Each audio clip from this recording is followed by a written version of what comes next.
بسم اللہ الرحمن الرحیم۔ معزز سامعین، آپ حضرات کے علم میں ہے کہ جو دعا ہے وہ عبادت کا مغز ہے۔ صحیح حدیث میں ہے کہ آپ صلی اللہ علیہ وسلم نے فرمایا کہ الدعاء مخ العبادہ، کہ دعا جو ہے وہ عبادت کا مغز ہے۔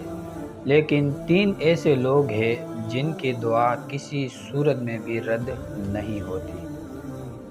سنن ابی داؤد میں حدیث موجود ہے، آپ صلی اللہ علیہ وسلم نے فرمایا ثلاث دعوات مستجاب لا شک فیہن، کہ تین ایسے دعائیں ہیں جو قبول شدہ ہے، جن کے قبولیت میں کوئی شک نہیں ہے۔ وہ تین کون سے ہے؟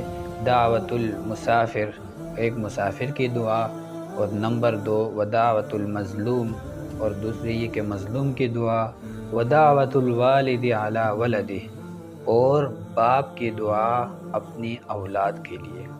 تو یہ تین ایسے لوگ ہیں کہ ان کی دعا ہر صورت میں مقبول ہوتی ہے، ہر صورت میں مستجاب ہوتی ہے۔ تو اگر آپ میں سے بھی کوئی والد ہے تو اپنے اولاد کے لیے دعا کیجئے، اور اسی طرح اگر آپ میں سے کوئی مسافر ہے تو دوران سفر اپنے جتنے بھی حاجات ہیں جائز ان کو مانگا کرے۔ انشاءاللہ العزیز اللہ تعالیٰ آپ کے دعاؤں کو قبول فرمائے گا۔ وآخر دعوانا ان الحمد للہ رب العالمین۔